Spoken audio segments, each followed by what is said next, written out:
Alex, I'm gonna get you, Alex. We're gonna come get you, Alex. Welcome to Respawn Aim Fire, the kick-ass favorite gaming podcast from RAF Idiots. I'm your host, Adam, the short clown, Gumbert, and today we have with us Chad. He was playing Destiny in the basement. You don't know your that. last name? Maybe you do know that. Maybe you do. For the record, the first one is 1 to 9, left to right. I won't have it any other way. I don't even know what that's referencing. You know, and we also, I don't. And we also have with us Alex. He sweated all over Max Scoville, Cozina. Adam, you better be careful. We're going to get you, and we're going to sling you up, and we're going to use you to power our super cotton candy generators. Happy Father's Day, Adam. Happy Father's Day, Happy Father's Day. Happy Father's Day to all the fathers, including Adam, but not limited to Adam. Yeah, especially me, though. Catch us live on twitch.tv/AffleIdiot Sunday evenings at 8:30. YouTube and podcast services Tuesdays at 9 a.m. Eastern Time. Upcoming, interesting. Something new in the dock that I was not aware of. What's upcoming, Alex? Tell me about it. As you all know, Cozy Bear's Cooking Season 5 has been in the oven, so to speak, pun totally intended, for a little while now. When I previously provided my last status update on the upcoming season, I said that you could expect it in late June. However, as things are wont to happen, plans change, things shift around. And so I am here to announce that you can expect the first episode of Cozy Bear's Cooking Season 5 to debut on Wednesday, July 3rd. This upcoming season will run for 6 episodes, each of which will debut on the Wednesdays from June 3rd onward, meaning it will conclude on August 7th. And you can expect more details on this season to come next week. I have a lot of cool, fun surprises, a lot of, I think, much needed and will be much appreciated improvements coming with this season, and I can't wait to tell you about that. So yeah, Cozy Bear's Cooking, Season 5, debuting Wednesday, June 3rd. Please be excited. You're going to have goldfish on there? I mean, now that you mention it, probably will have to. It's always good to have like a couple of snack foods, not like any foods that I'm incorporating into my recipes, but just stuff to have on hand if I get a little bit parched or hungry. Might be a good idea, actually. Now, Cozy, I watched every episode, and I'm very into what you do, but I would suggest in the future not doing any more ketchup art. I'll just say that. There may or may not be ketchup in the first episode of the new season, but not in an artistic context. I'm not here trying to recreate a certain Pokemon creature's face on this upcoming episode. Creature is the right word for it. All right, this week, here's what happened, right? There was a game fest, singular game fest. There was a showcase, plural games showcase. Mm-hmm. There have been indie shows. There have been people been playing, people been traveling, jet setting, all kinds of shit's happening. So it's kind of a weird show. We're just going to like talk about things that we liked over the past week and a half, 2 weeks, whatever. And then that'll be most of the show, and then we'll get into what we've been playing. But it's mostly just a chopping it up episode. You know, just 3 dudes chopping it up. Everyone's favorite podcast template. Right, like you would chop up a goldfish before you eat it.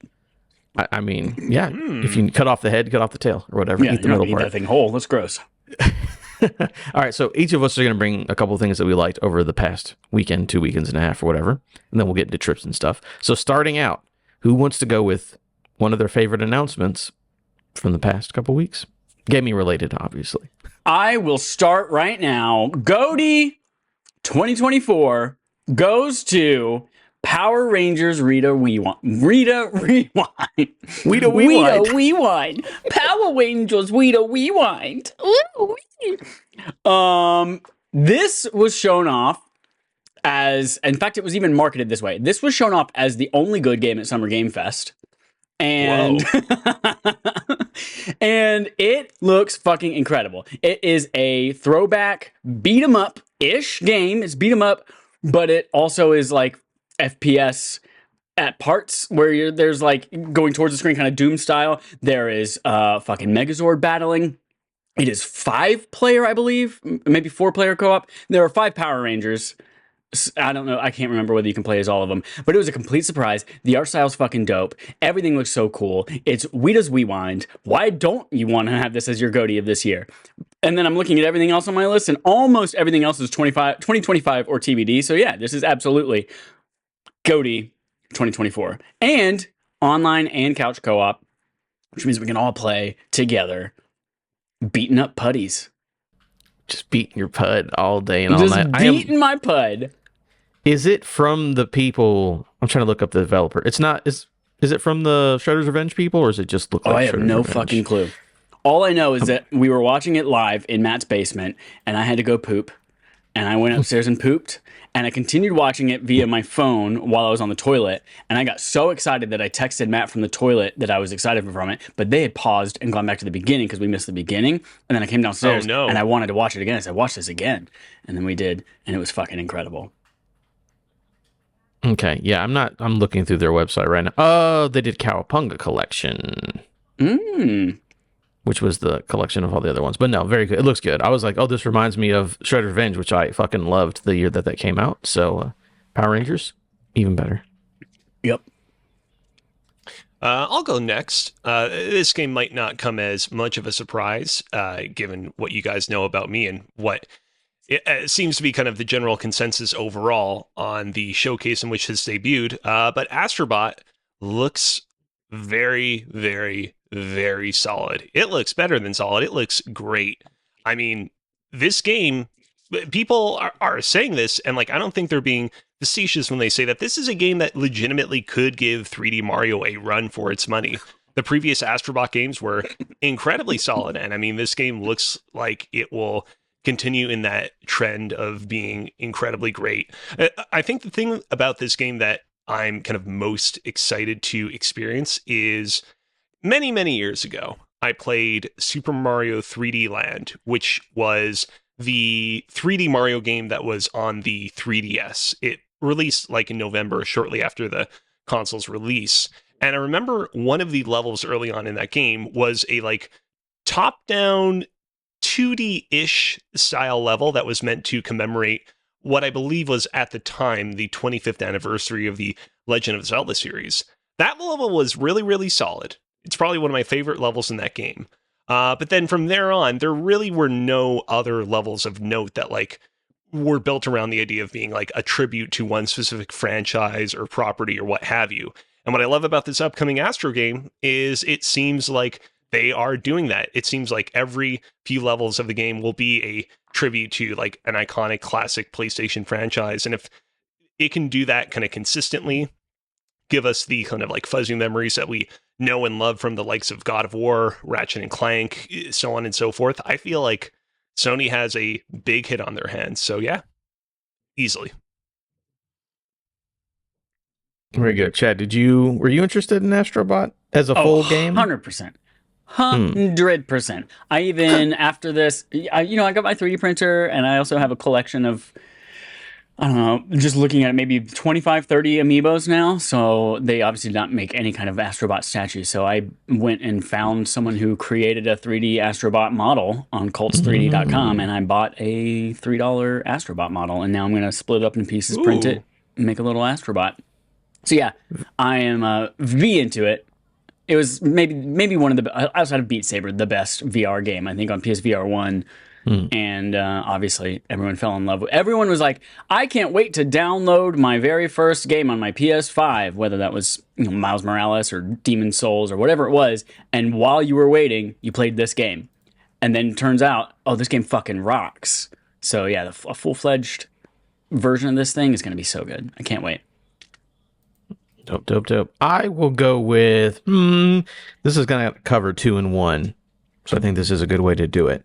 So I only watched one of these things live. I just go afterwards, watch the trailers, because I don't care about what, Jimmy and Tammy are doing in between, playing instruments or whatever. I don't care about any of that.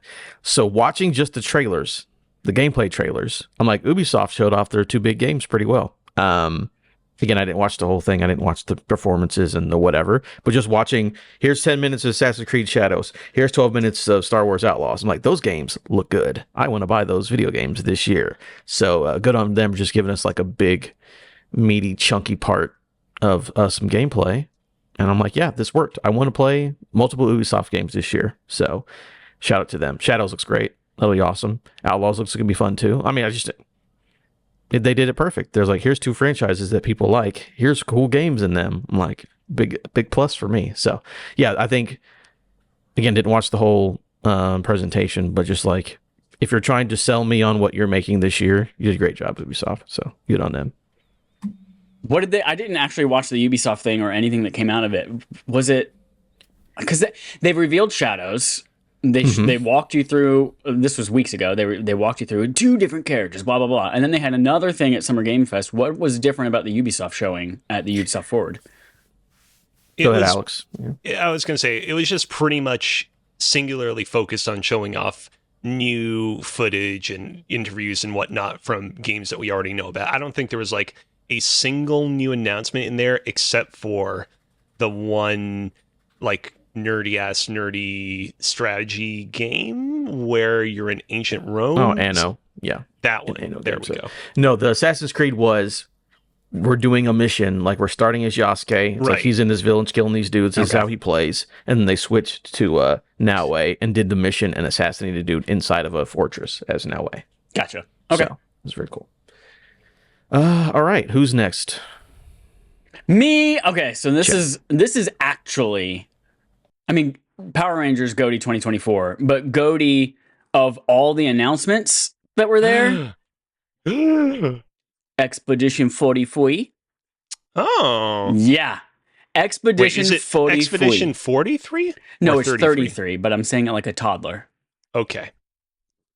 Yeah, Expedition 33. This was something that I don't think anyone saw coming, that hadn't leaked or anything like that, but it is a team's first game. I believe I looked it up and they were founded in 2021 or 2022, but it's a French studio, and it is a game that they showed off a mix of like story type stuff as well as a little bit of what gameplay looked like, and it has just like this dope concept of off in the distance in this town, there's this one giant pillar coming out of the ground, and there's a number on it, and it says 34 at the beginning of the trailer, and everyone's kind of getting upset and looking at each other, and then it changes and it says 33, and everyone who's age 33 disappears. Well, it gets painted. Doesn't appear. Sorry, a big creature there was someone painting the number, so they painted the number 33. So once a year, this painter paints a number on this giant pillar, and everyone of that age completely just vaporizes. They're gone. And this is all about hunting down that witch, or this painter, hunting down whoever it is that's responsible for painting all these things to stop it for good. And that already, as a concept, made my nips hard. And then they showed off combat from it, and I can't tell if it's like team-based, like you can have multiple people playing, like co-op, or whether it is like party-based, like one-player art, like JRPG type style. But you have a party of people, and it looks like it's kind of a turn-based. It's like 3D turn-based, almost like a modern Final Fantasy, but it is also, while being turn-based, it has things like Sea of Stars and Super Mario RPG, where you're parrying enemy attacks, you are timing yours to make yours stronger, and it just looks, the enemy designs look freaking almost, something you would expect to see out of a Souls-like game. The art style on it is just incredible looking, and the concept behind it just looks so fucking cool. And it was just a genuine surprise, which was not a thing that was very rare in Xbox's conference. So Expedition 33, no release date, it just says TBD and I believe the platforms was like everything. But yeah, looks fucking dope. I can't wait for it. Expedition 33. Also, shout out to, I know I've mentioned this 1,000 years ago, shout out to the Gaming Buddy app on my phone. I downloaded the Gaming Buddy app a while ago, and it's one that I use to keep track of like release dates for stuff. And I can put a widget on my home screen where it has just a calendar, and then it shows me game art that's coming out on different days that month. But they also, in here, they had a section where they have events, and you can like tap on the Xbox Showcase, and it will show you every game that's being announced on that thing. So they were updating this thing within a couple minutes of every game being announced. They would have it represented in the app, and you could go and say, heart this on PlayStation 5, heart this on Xbox, and it's now keeping track of all of that stuff. And so that app is fantastic. Definitely go download that. It's like also a $3.99 subscription for a year that lets you like get the full calendar type widget feature on it. It's fantastic. But yeah, Expedition 43. Expedition 33 didn't make my personal top 3, but I enjoyed that game a lot. That game was definitely the 1-2 punch of both being a completely new IP in what was already a very packed and great Xbox showcase, and also looking very, very solid. But my actual second game that I want to talk about right here, right now, is one of the games that kicked off the Xbox showcase. It is Doom: The Dark Ages. The previous 2 Doom games we played together on Respawn and Fire as part of our BARF backlog accomplishment with Respawn and Friends, and both those games were really strong. I almost said solid again, and I felt a little bit guilty because I feel like, I don't know, solid feels like one of those words that really doesn't mean anything. Like, it can be like, oh, it's solid, it's functional, or it's solid, it's really good, or Have you tried it's saying solid. Solid. Metal Gear Solid. Yeah, this game looked really strong, and what I'm most looking forward to is, and I talked a little bit about this in our BARF review of Doom Eternal, the second DLC episode for Doom Eternal introduced a lot of new traversal and like platforming mechanics that seemed like a like hint or like experimental bit of, I guess you could say, prototyping for what the future of platforming might look like in the Doom series. And I'm interested in seeing where Doom: The Dark Ages takes that stuff. And I will also say, the Doom series isn't necessarily known for having these like lush, elaborate stories, but they always have way more lore and story than I think you typically associate them as having, despite that. And so I'm really looking forward to seeing what weird ass, nerdy ass things they introduce in the Dark Ages of the Doom universe for me to read and learn about. I mean, let me tell you, people who make Doom are just like, we listen to heavy metal music. Look at a cover of those albums. Let's make that a video game. Yeah. There's like, what if a shield had a chainsaw in it? All right, let's go. No, to the point about the heavy metal music, I will say the one thing that's unfortunate is it would seem as if things are still not patched up with Mick Gordon, which, it's a little bit of, unfortunateness there. But I mean, everything else with the game looks really strong, and you can only hope that the music will live up to that as well. I'm pumped for, like, there's so many new, you're used to Doom games being like, you're in hell and you're in like this Mars looking place, everything's red, but now you're in these medieval times. You're fucking riding dragons or mounts of some kind in this thing and flying through the air. I am so pumped. By the way, is another thing that they experimented with in the second Doom Eternal DLC episode. They had a riding dragon in that as well, but I'm pretty sure it was just in the context of a cutscene. So it seems like this is them taking that and being like, all right, how do we make that playable? Which is really cool. And something of note, Harley. Although it was announced at the Xbox conference, and it is an Xbox first-party studio now, it is coming to PlayStation 5. And I believe they announced Switch, right? I don't think so. Doom Dark I can see them announcing it for the Switch successor. That seems like if we did a predictions episode for the Switch successor, I feel like that would be like a safe bet while also being a daring bet. It currently is only on PS5, PC, and Series X and S. Okay. Well, they brought the other games to Switch. They did bring the other one, so I wouldn't be shocked if eventually it does. Maybe they're waiting until Switch 2 gets announced to say, hey, we're coming to that. Yeah, I wouldn't be shocked. All right, moving on from that, I'm going to go. This was an interesting one. I wasn't part of the discourse because there was a trailer at the Xbox showcase, and I was like, oh, that looks cool. That's cool. They reintroduced that. People were like, what is this, Overwatch?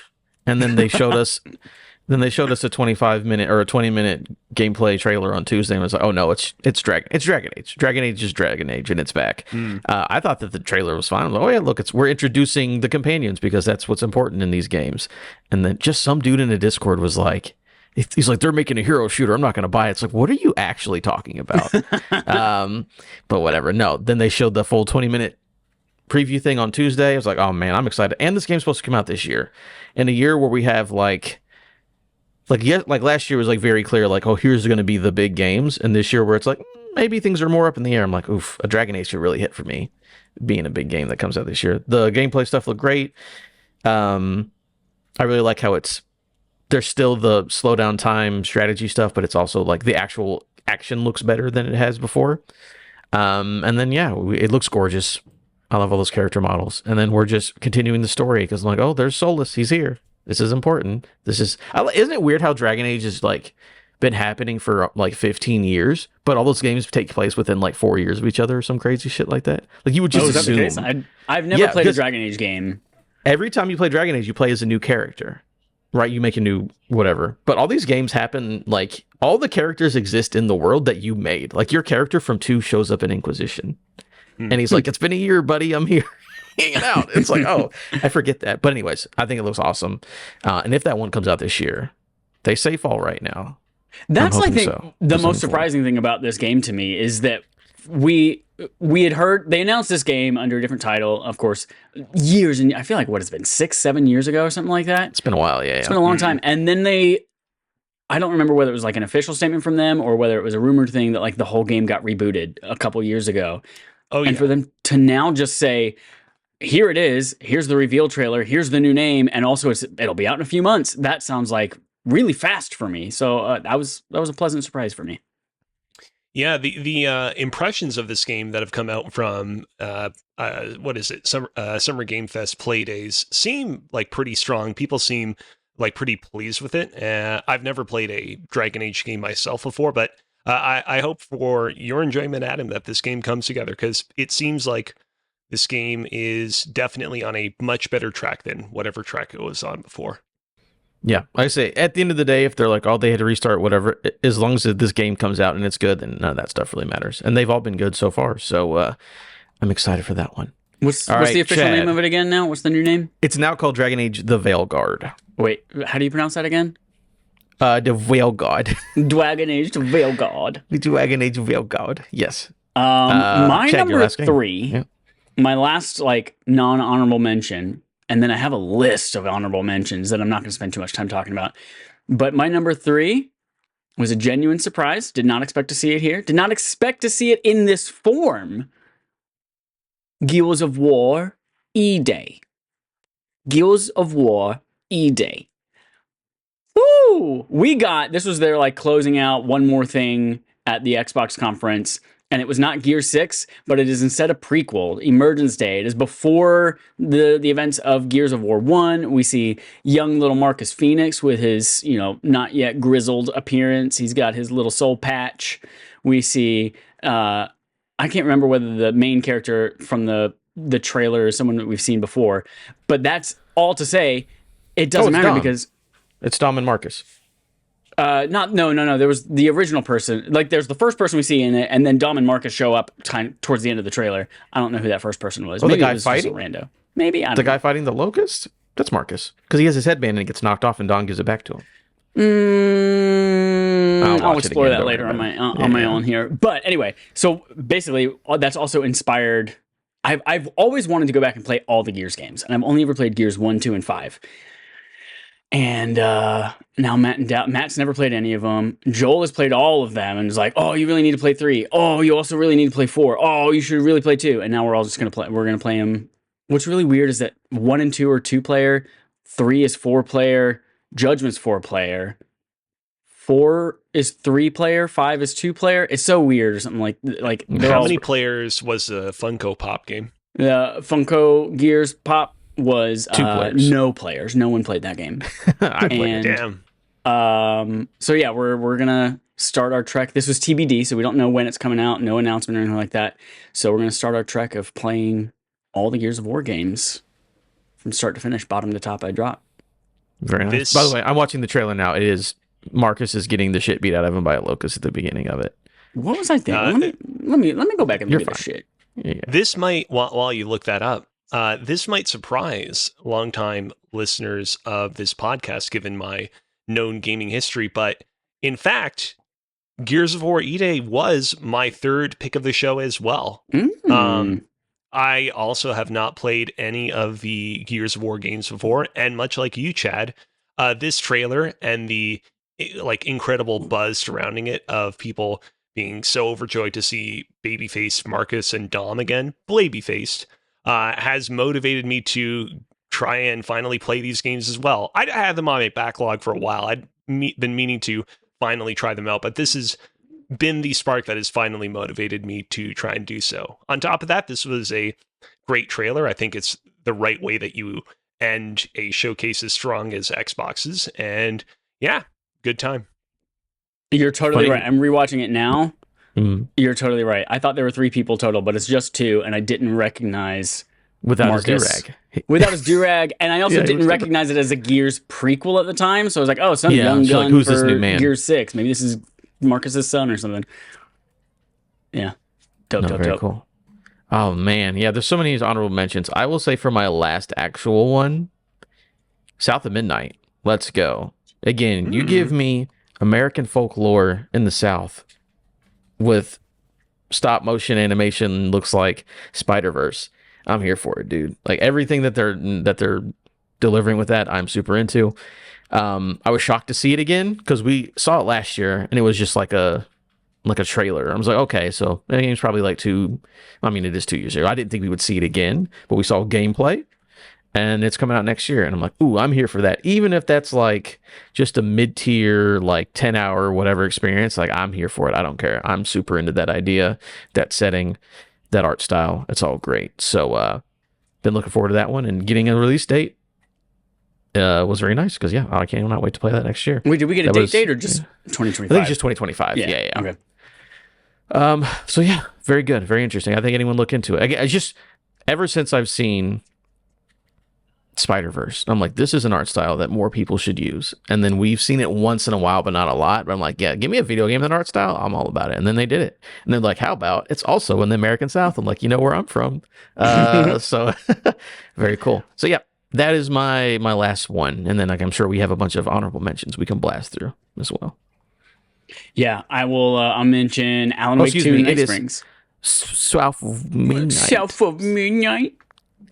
Mine's Alan Wake 2 Night Springs. That was also on my list. That was the one good thing at Summer Game Fest. Well, I guess I don't want to be derivative and say nothing was good, but that was one of the good things. It's like, Alan Wake to be able tomorrow. To see, hey, you can play this starting tomorrow, and there are 3 episodes, and you play as different people, and one of them is fucking Iceman Sean Ashmore, and one of them is Jesse from Control, and one of them is a waitress. Like, fucking, I can't wait. Now that we'll foreshadowing, Destiny is going to be less of my life in a little bit than it currently is, so I can't wait to get into Night Springs very soon. I will give if we're in the round of doing, I'm not joking, honorable mention failed to come to my brain for like a solid 2 seconds there. Honorable mentions. If we're giving out honorable mentions, I will say Lego Horizon Adventures, not too bad looking. I like that trailer. I'm not like, it's not like a day one purchase for me. I definitely have my eyes on it, which is not something I would have said before its official unveiling.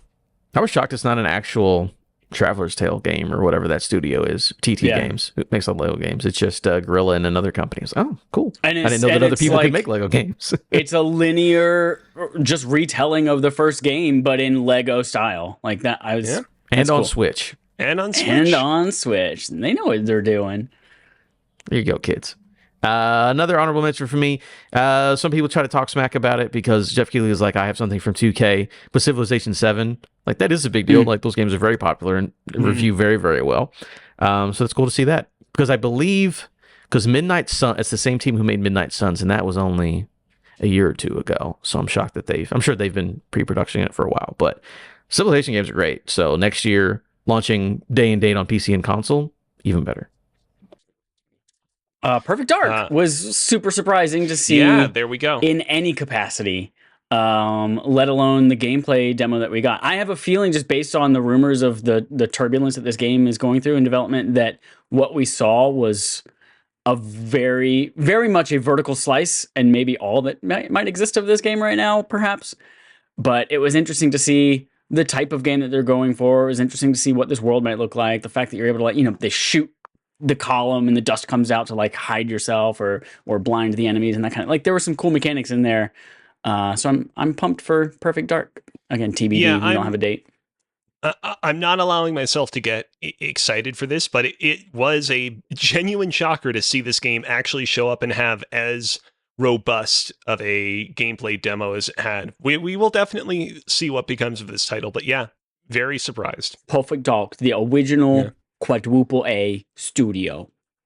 And speaking of other games that were at the Xbox Showcase, I will give a shout out to Mixtape, which is the new game from the developer behind The Artful Escape, which is a game I played about a year and a half ago by now. Had a lot of fun with this game, and this game looks like a substantial step up from that game in terms of quality, ambience, music. It seems like a good time, and I definitely have that one on my radar as well.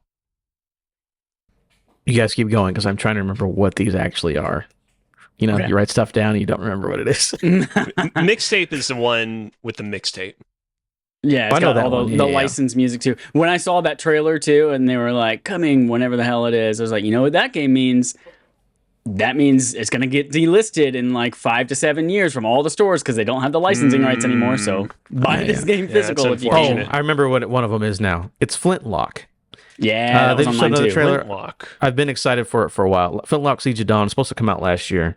That's a day one Game Pass. In almost exactly a month, July 18th. Just been looking forward to it. So nice to see that and get the date on it. Flintlock. And then my last one, just because I'm here. What the fuck is it? Describe it for us and we'll help you. No, I'm just looking. I wrote down CS2 because I'm like, it's not Counter-Strike 2 though. And now I can't actually remember what it was. It's the problem. Oh no, Citizen Sleeper 2. Okay, that's what it was. Ooh, man, ready for that. I'm happy to get that game so shortly after the first one. The first one's amazing. If you haven't played it, play it. It's a wonderful 100% little visual novel game with some dice Sweeper. gameplay. Yeah, Citizen Sweeper. It's very good. I'll put out there, they had a cinematic from the upcoming season of Diablo 4, Vessel of Hatred. And that cinematic, Blizzard always fucking knocks it out of the park with cinematics, but it was so good looking. It had just so much gross gore and shit in it too, and just the subject matter all just seems really cool. I'm dope. I'm pumped for it. Oh, I'm definitely getting back in when that DLC comes out. I haven't played it since like season 1 or 2, but I was like, I'll play an expansion. Come on now, let's be real. You got anything else, Cozy? No, I'm good. How have we not mentioned Fable? Fable. I'm excited for it to come out next year. Yeah, coming out next year. This is one of the, there are so many trailers that I feel like I see who are clearly intended to be really comedic and the jokes just never land. But this one did. This was a very funny trailer. The personality of this game looks great. I'm excited for it. And then the last one that I have on my honorable mentions is Wu Chang Fallen Feathers. Wu Chang Fallen Feathers. It is, I'll be honest, looks like another clone of it looks exactly like Wolong Fallen Dynasty and also exactly like Black Myth Wukong. And now this is Wu Chang Fallen Feathers. And I can't tell the difference between all of them except for one of them you play as a monkey man, one of them you play as a lady with bird wings or feathers. And then one of them, I don't know. Oh, we're talking about that game. It's like a Dark Souls looking ass game that you hunt monsters, but I am a Wu monster. Chang, Wukong, Wolong, all the same. I'm not joking, Adam. For a brief moment, I was like, I don't know what we're talking about at all. I mean, it was near the end. It wasn't the biggest thing, but it does look pretty cool. That's it. That's all I got on mine. Yeah. I think next, the way we want to do this, Cozy, you wanted to talk about your little trip, right? I actually would like to interrupt with the Game On Game Show. The Game On Game Show, we play a game called Game On, the Game Show on our Game Show. Game. This week's game is called Blind Wanking. Which now that I've said it out loud, it's not masturbation, but blind wanking is instead a blind ranking. And what we're going to do is all the games that we have mentioned so far about these different events, we're just going to do a blind ranking, which is where I give you 2 games and one of you will choose which of the 2 is the better showing or that you're more excited about or ranks above the other one. And then the other person is just going to say, I'm going to give you a 3rd game. And you're going to say, all right, this one's better than or worse than the one that we just picked. And then I'll give you a 4th game and we'll go back and forth. And whatever game comes out on top, that's the best game of all of these conferences. Best game of show. Okay. It is empirically objective and sound. This is what they do in we're going to science, we're going to start with Adam, Doom the Dark Ages and Perfect Dark. Doom for me. Yeah. Doom Dark Ages. All right, Cozy. Doom Dark Ages or Alan Wake 2 Night Springs? I'm going to go with Doom. All right, Doom Dark Ages. Adam, Doom Dark Ages or Civilization 7? I'll go with Doom. All right. Cozy, Doom Dark Ages or Fable? Doom. All right. Doom Dark Ages or Expedition 43?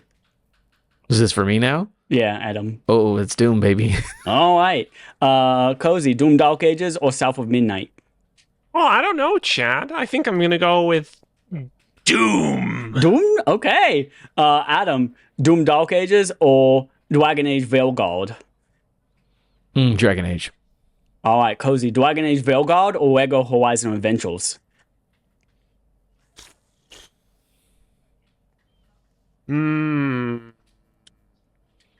know what? I'll go with Dragon Age. All right. Dragon Age Veilguard or Mixtape? Dragon Age for me. All right. Alex, Dragon Age. Sorry, Alex, Dragon Age Veilguard or Power Rangers Widows Rewind? Dragon Age. All right. Adam, Dragon Age Veilguard or Wu-Tang Fallen Feathers? Dragon Age again. All right, Cozy, Dragon Age Veilguard or Gears of War E-Day? E-Day. All right. Adam, Gears of War E-Day or Diablo 4 Vessel of Hatred? Ooh, that's a tougher one. By the way, if you're a first-time listener of this podcast, we normally don't do this. Chad does weird not have baby that talk. kind of speech. I am a impediment. baby. He is not a baby. I'm gonna No, you're go not. Vessel of Hatred. Oh, Diablo 4 Vessel of Hatred. All right. Alex, Diablo 4 Vessel of Hatred or Flintlock Siege of Dawn? I don't even know the second game you said. I'm gonna go with Diablo. All right, Adam, final one. Which was the best game? Diablo 4 Vessel of Hatred or Assassin's Creed Shadows? I don't know what that last word you said was. I guess I'm gonna have to give it Assassin's Creed then. All right, the best game was Assassin's Creed Shadows. You have a really good chance if you're the last game on the list, I will say. So that's officially it. That's the end of Game on Game Show. like it. So yeah, let's move on to Cozy's Crazy Adventures. Yeah, what happened? Hell yeah. Let's talk about some crazy adventures. So yeah, this podcast is the first time that we've all been podcasting together in quite some time. In my case, that's because I went on a crazy old journey trip of the United States over the course of the past week and a half. June 1st, I attended my cousin's wedding in Burlington, Vermont. We had it. This part's, I know you're probably wondering, why am I telling you about this? But this is a fun little story. I definitely forgot. No coats there, right? No coats. Okay, no coats. You know, it's funny. So many people that I've told this to about are like, oh yeah, did you go to the Burlington Coat Factory? I don't think I've ever seen a single Burlington Coat Factory outlet in both Burlington, Vermont, and like literally my entire time in the United States and my entire time in North America. What about a Bowington factory? No.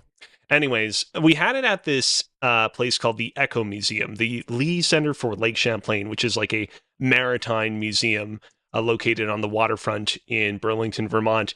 It's the kind of museum that back in the day, before the pandemic, every single time me and my family would go down to Burlington, every single time they'd be like, Cozy, how about we go down to the Echo Museum? And I'd be like, oh, okay, sure.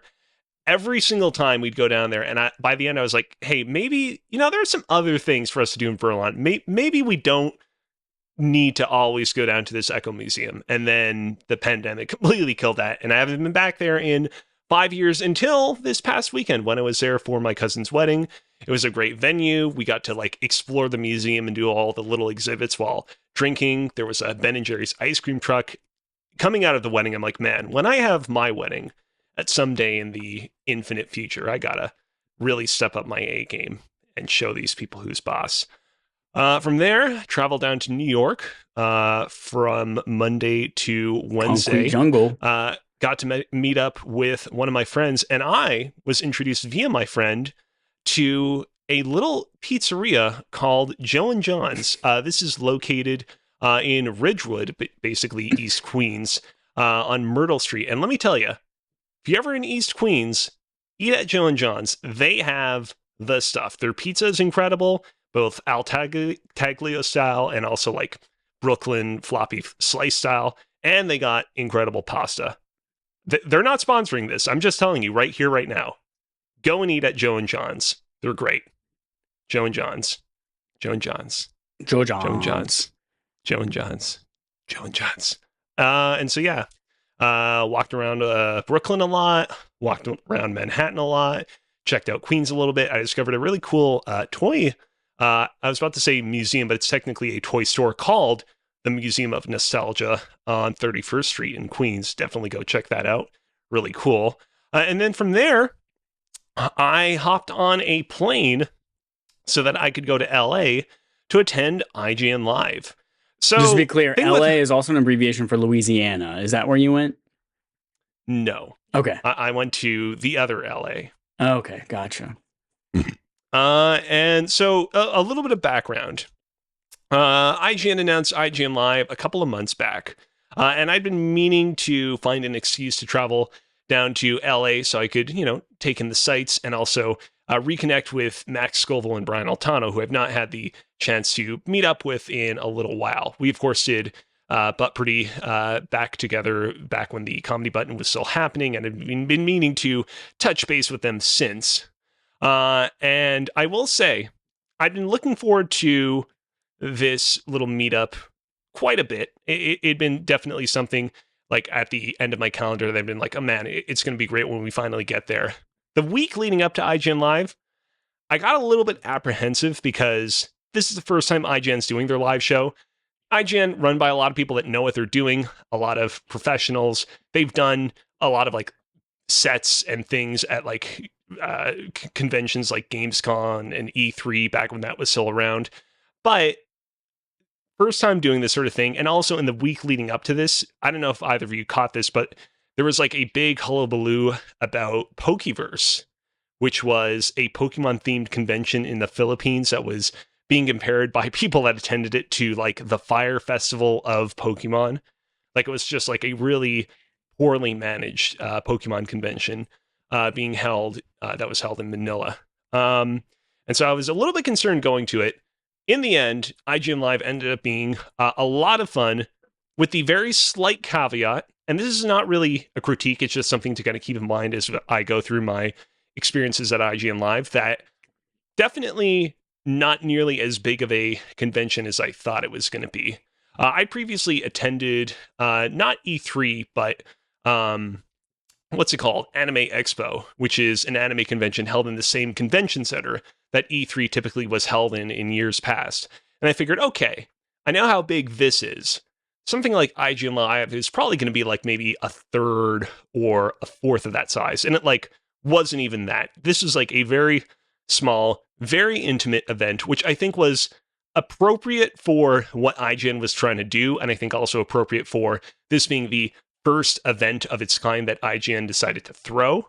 But there definitely were a few moments while I was there where I was like, maybe I could have bought a ticket for Summer Games Fest. Of course, Summer Games Fest was happening the same weekend that I was in town for IGN Live. And it's one of those things where it's like, on one hand, this year's Summer Games Fest wasn't exactly the most highly regarded of the Games Fest. A lot of people being like, it was a little bit of a weak showing. On the other hand, it is also a thing where like the Friday that I was there at IGN Live, not necessarily a whole lot of stuff that was going on. I probably could have packed in everything that he did over the course of the weekend into the Saturday and Sunday. Ultimately, at Summer Game Fest, do you know if there was a day similar to like PAX where the public could just come in and play games? No, all the like video game playing and demo stuff was through Playdays, which is like an invite-only event. Gotcha. That like was not like open to the public. Ultimately, though, like I still got to do a lot of cool stuff at IGN Live. Friday, I met up with Brian and Max, and that was the day that we recorded a video, which, if you follow me on Twitter, you've probably already seen, which is the video of us doing the fix together. Chad, if you're not showing this on stream, you're gonna have to tell me when to switch videos and when to hit play. To do so. Okay, that's on me. Yeah, this is the Twitter video. Here we go, where we got to do the fix together. This is like a fun little early reunion that was a lot of fun to do. What else did I also get to do? Got to play a lot of games, which I'll talk about a little bit as well. Saturday, I actually gave Brian and Max a couple of gifts because we sometimes chat a little bit in some of our secret Discords. And I was like, hey, when I come to IGN Live, I'll be more than happy to give you some Canadian snacks and goodies and maple syrup. And did you bring a suitcase to them as well? It wasn't the full Canadian candy corner. It was a more scaled down version of that. But in the package that I gave to them, I included a couple of Canadian hats. And if you can cue up the video of Podcast Beyond, Chad, this is a video with Brian, Max, Jada Griffith, Akeem sitting all together on the stage. Do you want me to hit play on it? Yeah. You can go ahead and you can hit play. So the thing about this video is you'll notice that on the table in front of Max, there is a blue hat that if you squint really, really super duper hard, you can see the word Quebec on it. I gave Max that hat earlier that day. I included that in the treat bundle, and he decided, you know what?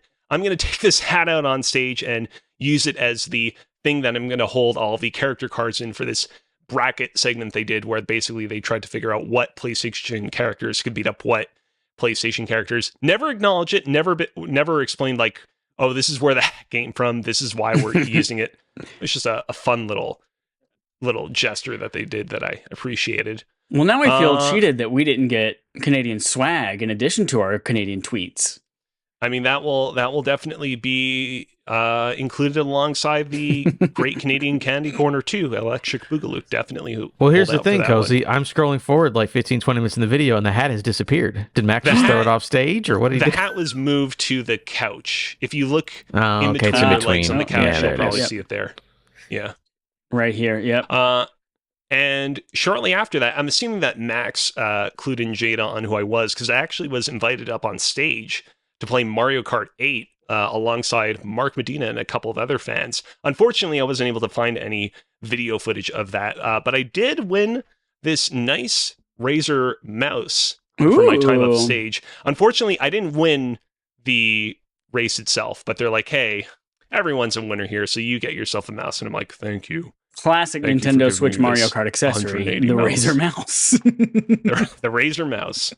And then Sunday, I arrived early at the convention because basically they're like, hey, we'll let you into our theater upstairs and we'll allow you to watch the Xbox showcase from the comfort of our nice, comfortable chairs. Unfortunately, the line to get in got capped early on. And a funny little anecdote there is they shuffled us off into a corner to have us watch the convention on a TV screen, us being the people that weren't able to get into the line in time.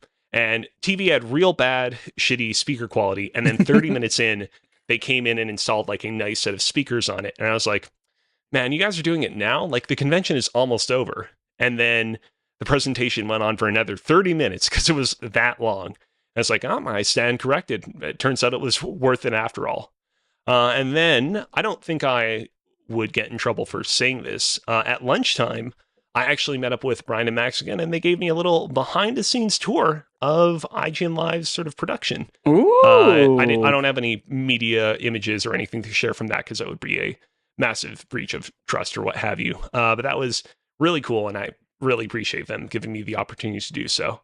And then later on in the day, I got to watch Ryan McCaffrey's interview with Phil Spencer live. This is the interview that we talked about in the lead up to this, the baited interview that Phil Spencer agreed and didn't chicken out of right after announcing that he was going to be closing down many an Xbox studio. And I will say, watching that interview in person was an experience because the entire time Phil Spencer had this expression on his face of man, I am so incredibly happy that the presentation we had earlier today was incredible because otherwise they'd be chasing me through the streets. Yeah. Yeah. And yeah, that was IGN Live. Overall, like I said at the top, definitely a smaller scale affair than I thought it was going to be, but something that I managed to get a lot out of. I feel like I put a lot into it, and I feel like I got a lot out of it. And some of the things that I got out of that, actually, are a couple of games. In addition to the kind of big stage where IGN was putting on a lot of its live shows, they also had a room where you could play demos of various games. Some of those were big AAA-ish games that are already released, but there was also a pretty large section devoted to upcoming indie games. One of those games that I got a chance to play is called, Chad, Gory Cuddly Carnage. This is a game that is being developed by Angry Demon Studio, and it's set to release on every console under the sun, including PC, on August 29th of this year. It is a hack and slash Oh my God, game that unicorn. in which you play as a cat on a skateboard and you are going around killing demonic unicorns. Sounds perhaps like a little bit of a played out idea, but I was very impressed with how fluid and fun this one was to control. Rolling around on your skateboard, slashing up unicorns felt very, very fun, and I was very impressed walking away from this. So definitely a game to keep an eye on in the lead up to its release later this year. Those look like freaking necromorph unicorns with their bladed arms and shit. And they get infected. There's a cutscene early on in the game where you see one of the non-infected unicorns get taken and turned and made twisted and evil. And then from there, the next big game I played that I want to talk about is a game called Chainstaff, all one word. This is a game being developed by a studio called, and this is true, Mommy's Best Games. I just saw that logo pop up. It's pretty funny. Set to release in 2025. This is best way I can describe this game is it is a lovingly gross side-scrolling action game in which you basically play as a human that has a parasitic bug for a head with a crazy and wacky staff. On the website for this game, they say, enter a world where all your favorite album covers have come to life. And that's sort of the best way I can describe it. It is like a mashup of grotesque, space-themed heavy metal album covers come to life. What really makes this game unique is the staff, which you can both aim at enemies, either in rapid succession or in like single powerful throws, or you can use as a grappling hook, or you can also even use as like a defensive shield to kind of block attacks. When I first sat down to play this game, the first minute or so of me playing, I was like, using the staff is like a little bit finicky. It's a little bit tough to control. After a few minutes of play, it kind of becomes second nature and you get used to it. And I can see after many hours of play, this game kind of becoming a favorite of speedrunners. I can see them really kind of wrapping their heads around all the novel and unique ways in which you can use this staff and really doing some truly incredible stuff with it. There's also some fun morality play in this game where as this human infected by a bug, you can choose to like harvest humans or save humans that you come across, and presumably this will result in like different story paths and endings down the road. So that's pretty cool. I can't do it. That fucking nasty ass is your head is inside of a centipede. It's like a giant centipede. Yeah. You're wearing it like a fucking Halloween mask. I hate it. It's so gross. Yeah, it is a lovingly gross little game. Third game that I had a chance to play that I want to talk about is Chromagun 2: Die Hard, spelled D-Y-E. This is a game developed by a studio called Pixel Maniacs that is set to release in 2025. It is a Portal-inspired puzzle game where basically you shoot color at certain objects, and then objects that have become colorified get attracted to each other, and you use that to solve various environmental puzzles and make your way through its sort of labyrinthine proceedings. The demo that I played was very polished, surprisingly so. There was a fun little narrator-like dude, kind of reminiscent of Cave Johnson from the Portal games, that was accompanying me the entire way. And there were some pretty kind of cool puzzly moments involving the use of my Chromagun, as it's called. The way that the demo rolled out in the trailer that we're showing right now, you've probably seen it shooting various different colors. I only had access to the yellow Chromagun, meaning I could only make other objects turn yellow, but that still resulted in some cool moments where, like, for example, if I shot a panel that was already blue-yellow, it would turn green. If I shot a panel that was already red, it would turn orange, and that was used to solve some more higher level puzzles. I did reach a spot towards the end of this demo where I got a little bit stuck, and I don't know if that was because maybe I encountered an unexpected bug, or maybe my head was just not in the right headspace to figure out how to solve its final puzzle. But this game impressed me a lot, and so definitely another game to look forward to. And by the way, all these games are games that you can wishlist on Steam, and so definitely something to keep in mind as well. Last game I want to talk about is a little game, probably my favorite game of the show, called Pipistrello and the Cursed Yo-Yo. This is being developed by a studio called Pocket Trap, and it has, as of yet, no confirmed release date, so don't know if it's releasing in 2025 or even later than that. This is a Game Boy Advance inspired game, specifically taking cues from games like The Legend of Zelda: The Minish Cap, in which you play as a mouse that can flick a yo-yo around that contains the spirit of their relative that got trapped in it. How did it get trapped in it? Well, you'll have to play the game to find out. And this game just featured a lot of really great puzzles that made kind of great use of the kind of yo-yos mechanics. And much in the kind of Zelda format, as you kind of progress, you gain more and more abilities and more uses for your yo-yo. So it never feels like you're just exhausting the same few mechanics over and over again. You're constantly being drip-fed new and fun ways to kind of really use this game's mechanics in new and interesting ways. Features some well-paced and fun enemy encounters that never got too annoying. Will say, I have one very slight, this isn't even really a critique, it is just sort of a missed opportunity, which is that, as I mentioned at the top, this is a Game Boy Advance inspired game. On the splash screen of this game, before you would sit down to play it, it would show the game displayed inside of a like 3D recreation of like a bootleg GBA itself to further drive home the analogy. But sadly, this game seems like it's a step beyond something that you could actually fit onto a GBA cartridge. It's not like, for example, the Rugrats game that you and I, Chad, got to play at PAX that is coming out on a physical NES cartridge, or like the new Shantae game from Way Forward, which is actually coming out on a GBA cartridge. Seems like the game is, I think, a little bit too advanced to be that kind of a game that you could kind of like fit in a retro cartridge like that into a like limited release on. But that aside, this game was really, really solid, and it is my personal pick of all the games I got a chance to play at IGN Live. But all these games as a whole, really strong, and definitely things to keep an eye out on. Dope.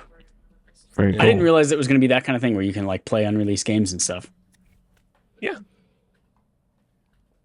Chad, tell us about your basement boys or whatever. Attention. Yeah, I tried. I wanted people to know I tried as hard as I could on this podcast to out-talk Chad and Adam so they would have no time to talk about Chad's Destiny weekend. Clearly I have failed. Beat Destiny 2. I did it. I did it. No. I beat Destiny 2. Yeah.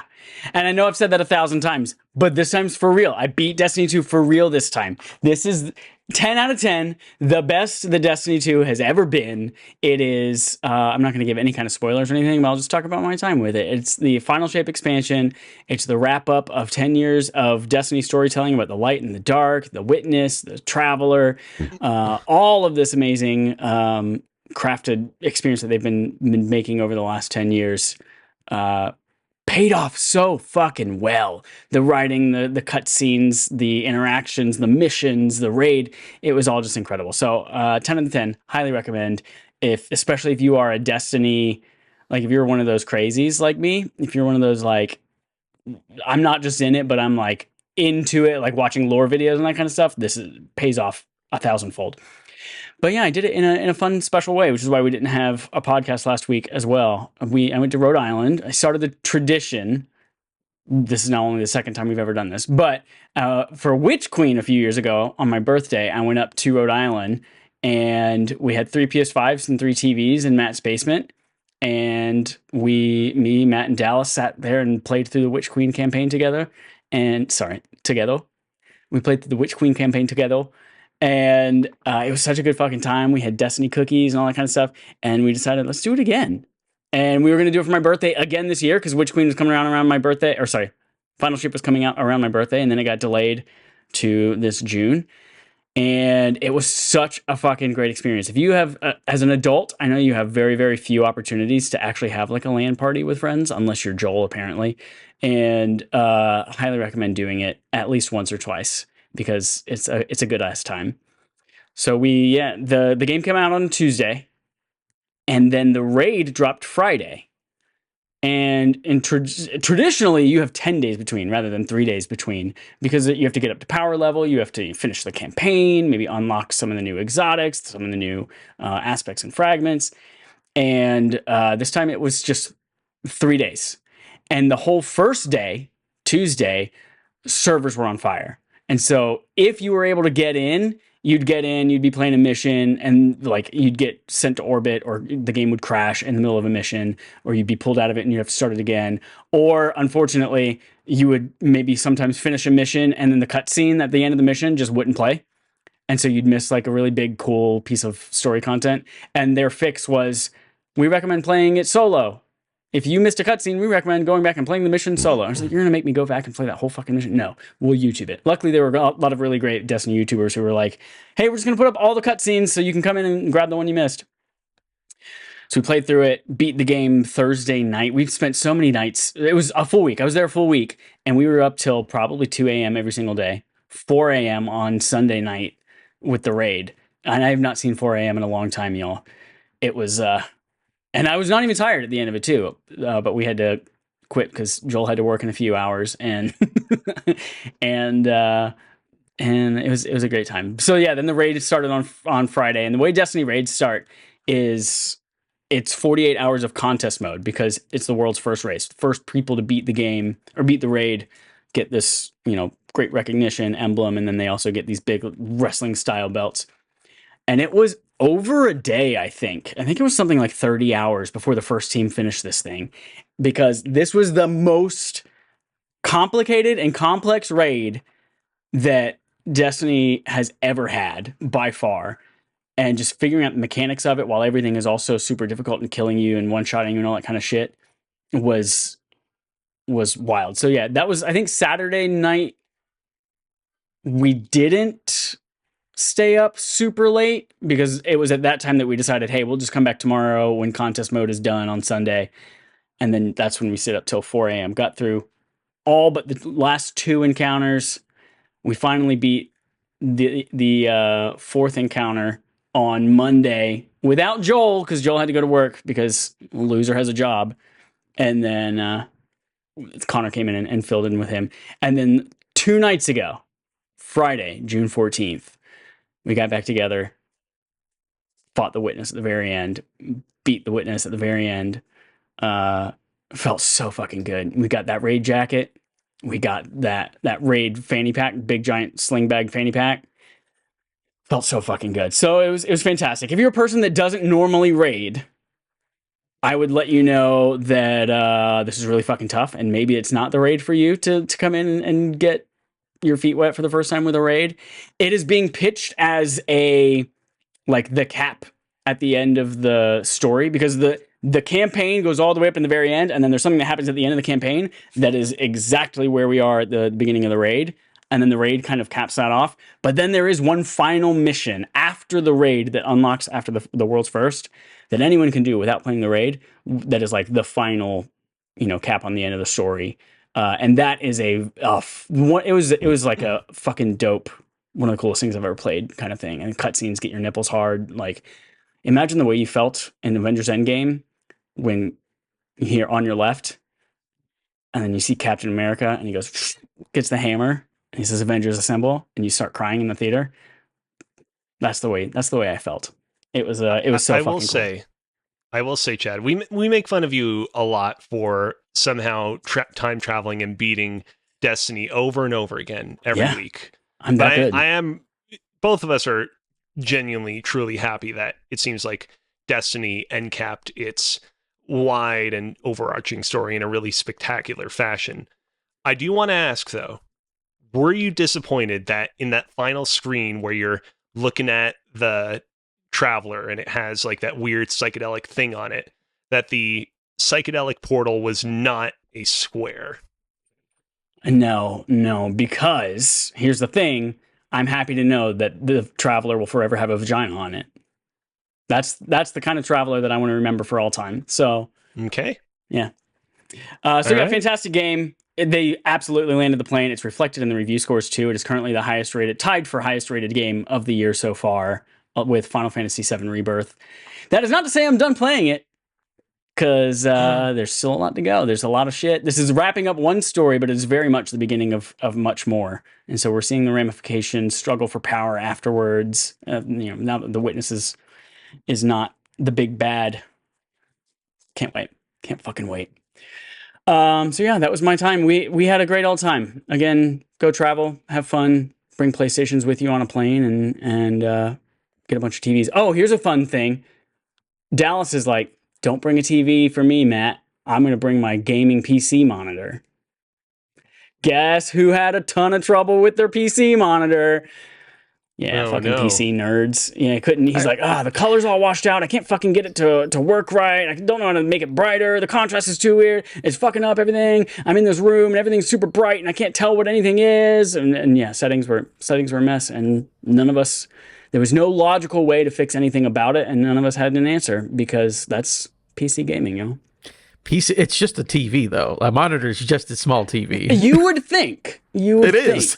No, I don't think I know what it is. It's a TV. But if it were a TV, then all the changes we made on the PlayStation would have had an effect on it, and it would have worked. But it didn't. I mean, there's settings there are separate on other TV. settings. Yeah, there's settings on the TV. Anyways, no, by the way, didn't work. Mass Keaton in the chat brings up Chad with Harry Potter Time Turner to get all the drops, because you play the thing over and over again. Funny thing, anytime someone brings that up. Obviously, a very cool moment in that Harry Potter movie when they goes back in time and does it. But that means that there's a Harry Potter always doing that loop, because it seems like it would be infinite based on what we see. Based on what we see at the beginning of the movie and what we see at the end of the movie. I mean, someone's always doing this loop. It depends on whether or not you consider Harry Potter and the Cursed Child canon, which J.K. Rowling does, even though it fucking undoes the way a time turner works and changes the way time travel works in that entire universe. Because, time turners in that play, you use a time turner to go back and change something, and then the future changes with it. And it's not like this inevitable constant loop of things happening. It's just like, let's go back in time and stop this from happening. I'm going to ask Daniel Radcliffe, because according to what Daniel Radcliffe showed me, you're in a loop forever. Yeah. Very good. I was going to say, fun weekend. Yeah, it was a great time. Hope you guys enjoyed that. Good time. I ate a lot of garbage. Very good, delicious garbage. Fried chicken. We had hot wieners. I had donuts multiple times. It was so good. I will say, we got a brief tour of the basement where you had your big old gaming weekend. That is a fun-ass basement to have that kind of an activity in. To have a hot wiener in the basement. The perfect... It is hot as hell down there, too, in the summertime. But it was great. All right. So moving on to playtime, things we played. I'm gonna do my one first, because then we all played something together. So I'm gonna talk about this other one first. First, I played a little game. Let me go on my thing, load it up, called Wizardrum. Ooh. If you guys want to Google that, it's a fun one. So basically, what has been happening? Wizardrum, like this is a wizard that plays drums, but Wizardum, Kingdom, like Wizard Kingdom. Wizordum. Wizardum. Wizordom? Yep. Wizardum is the name of the game. So there's a thing that's been going on for the last maybe 5 or 6 years, where they've been making games people have called the genre boomer shooter. Where basically you're making shooter. That's what I've never heard that before. I remember this game from PAX. Yeah, it was at PAX. Which is a boomer shooter is basically old school Doom, but people make new games. Like there's a Warhammer 40K game that's really, really good. I think it's like Bolt Gun, but it's a boomer shooter. There's a lot of games that are of this ilk, but they're called boomer shooters. So basically what it is it's a first person shooter / melee game. You're a wizard and fighting goblins and going through these levels, but it's very much like sprite, like you're fighting 2D sprites in a 3D arena, and it's like Doom, but it's magic and stuff. And man, I see why people are into those games, because it just feels so fun and fluid. It's fast paced as hell. It's like, man, I really should just go play all of these games. There was one of the best reviewed games of last year. Let me look up what it's called, because I'm a big dummy. Lies of P. Soldierum. No, it's not Soldierum. I'm looking at my Steam account because it's right here in here. It is called Turbo Overkill. which was like a 92 on Metacritic from last year, which was another one of these, also from Apogee. This is a game from Apogee. But yeah, no, it's really cool. It's just like, hey, let me the episode 2 released, so because it's in early access and they're just updating it. And I'm like, yeah, man, I like a boomer shooter. I like to run around. Again, they're playing on nostalgia. It's funny they're playing on nostalgia for people who are in their 30s. Because it's like, oh yeah, I remember back in the day playing Doom on my Game Boy Advance, and it's like, I sure do. I'm here for it. So that's fun, getting all those powers. Because again, your guns are just, I'm shooting firebolts out of my hands, but I also have a mace that has electrical powers and stuff. It's pretty cool. I like it. But then the big thing that we played, I was like, all right, PR hit us up. And they're like, are you guys, who's interested in playing this video game? I'm like, you know what? We tried playing it at PAX. We did play it at PAX. Go ahead and send us over some codes. And all 3 of us together, and maybe one of us, maybe another 3 hours extra on top of that, played Killer Clowns from Outer Space. Killer Clowns from Outer Space is based on the movie franchise, very B horror movie. Came out in the 80s, I believe. But it's from Ilphonic, so it's the people who did Friday the 13th, which is the asymmetrical horror multiplayer game. Predator Hunting Grounds, I believe, was also them. Texas Chainsaw came out a couple years, similar idea, but it's Killer Clowns. And let me tell you, I was not expecting, because again, so at PAX, playing it, it was very much you were just in a game and they didn't explain anything. It was like, just go ahead and play the game. And I was like, I think I can figure this out, whatever. Me and Joel escaped in 2 minutes. I was like, all right, cool, whatever. Playing the actual game now, I'm not gonna lie, because over like last couple weeks I haven't really played anything because I'm just waiting for College Football 25. I don't care about anything else until College Football comes out. But I playing this game and I was like, yo, I really like this shit. I don't know what it is at this moment. It's working for me, and I'm just super into being a clown and cotton candying up these kids and dissolving them. And it's dumb fun, but I think it's just the getting into a multiplayer game that's like low key, right? Like I could just try to play a sweaty shooter, but I don't necessarily want to do that right now. But like, oh, I'll do this. I'll run around as these saggy clowns and kill these people and try to escape. When you're playing solo, are you on comms? No, so here's what I love to do. Okay, good. I don't get on comms, but I have comms on so I can hear what other people are saying. And it's so fun because again, game has proximity chat. So like when you're next to somebody that can talk to you. And then, based on that, maybe one of the people in our party creeped out a child and stalked a child during that. But it's funny because the kid was screaming inside of the cotton candy, but it was muffled. But just Alex was tormenting this child while he was going to kill him. It was pretty wild. Well, so for a little bit of context, this child was like the only person speaking using voice chat when we were like getting set up in the lobby. And his name was also nobody Alex. else was speaking. Was it? Yeah. Yeah, his name was, his gamer tag, whatever, was Alex. Anyways, he was the only person speaking. It's like, all right, if you're going to speak, if you're going to dare break the silence, you're going to get punished for it, sir. This game is fun. I don't see myself playing this game a lot solo, but if you or someone else came to me and was like, hey, you want to spend a game night playing this together? I would gladly go for a few more rounds. Playing as the clowns in this was a lot of fun. Humans, things get a little bit more challenging. I did not enjoy playing as the humans as much, but I don't know if that's just like how Ilphonic's games are, where naturally as a human, you're going to be like a fair bit more disadvantaged, and it's going to be like a lot more puzzly and luck-based. I didn't love a lot of the mini games that the game presented you with the possibility to play when you're dead and you're waiting for other players to revive you. Overall, though, I had fun with the clowns, and I will say, the night after we all played together, I played a couple more rounds later that evening, and I did have an incredible session as a human where I was the last person left on the map, hiding out from the clowns. Had an incredible Metal Gear Solid moment where 2 clowns noticed me. I hid in the bushes, and they walked by, and I'm shit you not, on comms, they said, "What? Where did she go? I don't know. I think she went over here." Like literally those exact words. Waited them out. Was able to run away, just booked it to the other end of the map. The like last minute, the Fiorelli brothers broke through with their ice cream truck announcement came on.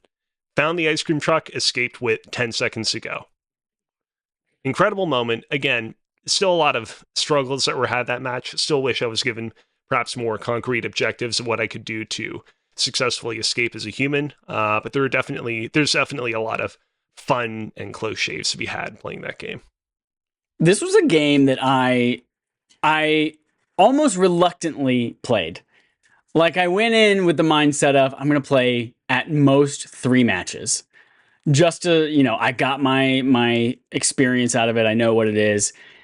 And we played the first one with Cozy. We played a second one with Cozy and switched roles. We were humans and then we were clowns. And then Cozy's like, I got a piece. And I was like, all right, Adam, I'll play one more with you. I want to play as a human, I think, one more time. I want to try to win as a human. And then right after that game, I was like, what about one more? Let's do one more. I want to do one more as a human and then we got clowns. And then I unlocked a new class for my human. I was like, oh, I kind of want to try this new type of human that I got. And then we did that one. I was like, okay, one more. I think we played like 6 or 7 matches. We played definitely a handful of them for sure. Yeah. And I honestly, had it not been for the fact that we were about to go kill the witness right after that, I probably would have continued playing. Or no, it wasn't the witness. We did something else after that. Anyway, yeah, I had a really surprisingly good time. Surprising because I did not have a good experience with this demo at PAX, but I had a good time with this. I do feel like playing as a human, you do have a lot of power, I guess. Like I killed 2 clowns back to back with a knife, I think, in one of these matches. That just came up on me and tried to cotton candy me, and I was just like, stab, stab, stab, stab, stab, stab, stab, stab, killed them both. So I do feel like I have some power. I'm faster than them if I'm sprinting. I have a lot more stamina. So like it feels quote unquote good to play as a human versus like when I played Friday the 13th, I felt like, oh, if you're not Jason, this game is not fun. And so that felt good. And I kept finding myself wanting to unlock the next archetype, unlock the next skill for the clowns, unlock the next type of clown, because you can choose from a bunch of different types of clowns. And you can also customize them. Adam and I learned that you can make them male or female, and the female clowns are literally exact same model, just with saggy ass titties. And it's so funny. But it was a good time, and I love that progressively throughout the entire encounter. Like if you're playing as a clown, you start with just your jump skill. And then you start to unlock the LOL skill where you have enhanced speed and damage resistance and power for like 10 seconds. And then you unlock a skill that hypnotizes people and makes them walk towards you. And so it's just like you're continually getting more tools at your disposal. And it was honestly a good time. It is a game that I think either needs to go free to play or like Xbox Game Pass in order to find an audience to stay around. Because even I think Friday the 13th is like servers aren't even up anymore, or maybe it's Predator Hunting Grounds. One of their other games, like you can't even play anymore. And I think that's a player-based problem. And so I don't know how much this game costs. What is it? $50, something like that? It's not a full price game. I can look it over. Killer Clowns. It's a video game. $40. 40. Yeah. So yeah, I feel like this needs people playing it, and crossplay is there, which is good though. Crossplay is there, but it is a hassle. We've spent probably 10 minutes total. Yeah. You have to link your account with your Epic account. Adam was playing on Steam. Alex and I were playing on PlayStation.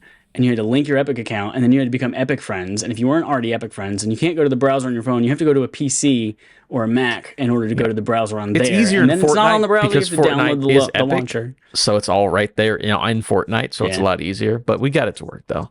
We did. So yeah, I had a good time. I don't know if anyone else that I know is going to pay $40 for this game, but if you do, I'll play it with you. I don't know if I would have had the same amount of fun solo without having you all on comms. And I also love that whenever, I guess just because it was the 3 of us, it always placed us all as the clowns or all as humans rather than splitting us. Because we did do Friday the 13th once for like a game night, and there were 5 or 6 of us, and we were all in a PlayStation party chat. And the humans could hear Jason, obviously, because we were in the party chat, rather than the in-game chat that separates you out. And so that was a funny, weird experience. But yeah, I had a good time. I think what I really want from all of this is it needs to be a launcher. And inside this one game you choose, I want to play the Friday the 13th one. I want to play the Killer Clowns one. And so you're just like switching. And it basically becomes Dead by Daylight. And you're just kind of changing up what theme of this asymmetrical type game you're playing. For a moment, I thought what you were going to propose is they make a new launcher, like in the style of like the Epic Game Store, but that's just for Killer Clowns. No. it's like this is a launcher for playing multiple different types of games, but you can only play Killer Clowns from Outer Space on it. No, But yeah. had a surprisingly good time. Way to go, Elphonic. Yeah, it was good. I think funny enough that this is the game I think that has the least interesting IP it's based on out of all their games, but it's the one I enjoyed the most though. I didn't even care that much about these movies. Until this game was announced, I don't think I've ever met another person on this planet who has ever seen that movie or even had heard of the IP outside of my family. And so now, your family had heard of this movie though? Oh yeah, it like traumatized my older sister as a kid when she watched it. Oh wow, that's wild. I will say something that's funny about this game is I alluded to it earlier that when you're late into a session, you have a like one-time opportunity to escape because these two brothers called the Terenzi brothers break through a part of the map with an ice cream truck. And what's funny is the way they present it is like, yeah, you guys know the Terenzi brothers, the world famous Terenzi brothers, the Terenzi brothers that everyone that absorbs anything in pop culture knows about. You know, the world famous Terenzi brothers. It's like, no, I'm not familiar with the Terenzi brothers. They are a thing in the movie. They're like a couple of brothers that help out the protagonist. But I thought that was a weird example of how, like, yeah, this is people, I guess, know of the movie, but like the amount of people that have seen it, clearly not that many. There was a good session. I think it was maybe the last one Adam and I played together where we had all the items you could think of that you wanted, except for the right ones. I had an ID card. We had a gas tank. We had someone with a key. We had someone with one spark plug. And so, but we didn't have anything for like the 2 spark plugs for the portal, or we had the key card and the gas tank, but we couldn't find the bunker. And then we got to the very end. Someone found the bunker, but nobody else was there. And so they closed that. That was gone. We couldn't get in the bunker. And then it was just basically Adam and I running around the map.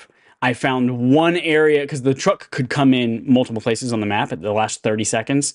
So I found one area where I thought it was going to be, and then it crashed in. It was on the other side of the map, and we just sprinted. We had 30 seconds to get there, and we were running. Adam was literally like 4 or 5 steps behind me, and I made it there with 0 seconds on the clock. Actually, I think technically it was after the clock had stopped. Yeah, it was and after I made the it clock out, stopped. and Adam, he died to the clown apocalypse. Yeah, it got me.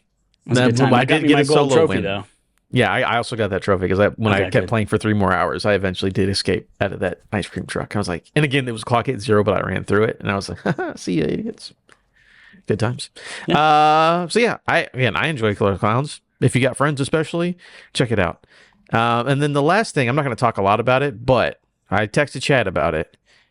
Mad Max 2015, the video game, is canon to the world of Mad Max in ways that you never would have thought it was in 2015. That's all I'm going to say. That's it for playtime. I guess we're here. That's it for the podcast. Yeah, because we already did Game on Game Show. Cool, everyone. Thanks for listening. You have homework, patreon.com/respawnaimfire, where you can go and vote for Barf Games of the Month. Ding, ding, ding. We all did vote for Barf Games already, and the winner is Brawlhalla, the indie free-to-play fighting smash from, the thing. The theme this month was, hey, we're gone a lot. It's already halfway through the month. Let's find something that you don't need to devote a lot of time to, that maybe you can play a few matches, get an idea of the game, stress-free, free to play. So, you all chose Brawlhalla. It was technically a tie on Twitter, but the Patreon poll definitely won out for Brawlhalla. So that's the game. Play a few rounds of that between now and the end of the month. We'll have a discussion about what that is. And in probably just a week, we'll have a poll up for the next one, which you can vote. Again, your vote counts much more on patreon.com/respawnaimfire. And while you're there, you can check out an exclusive, what do we call this? RAF game show. Locked and Loaded, right? That's the right one? That's the name of it? Locked and Loaded. That is correct. Yeah, so there's an exclusive one up for patrons up until the end of June, where it's a new relaunch of Locked and Loaded with some cool new twists. So go and check that out. If you are not a patron and you hate us and you just want the free content, you get access to Maze, which was, what did we do before that? Pokemon Engines. Yeah. Pokemon Engines, yes. The Pitch Perfect installment in which we pitched Pokemon as engines. Again, infuriatingly We'll just leave it there. Infuriatingly, you fill in the blank when you listen to it. We'll find out. So go listen to that. That's up right now for everyone over on YouTube and podcast services as well. That's it. Cozy Bears cooking in the kitchen with Cozy. Cozy Bears season Cooking 5, season 5, July debuts Wednesday, July 3rd. Correct.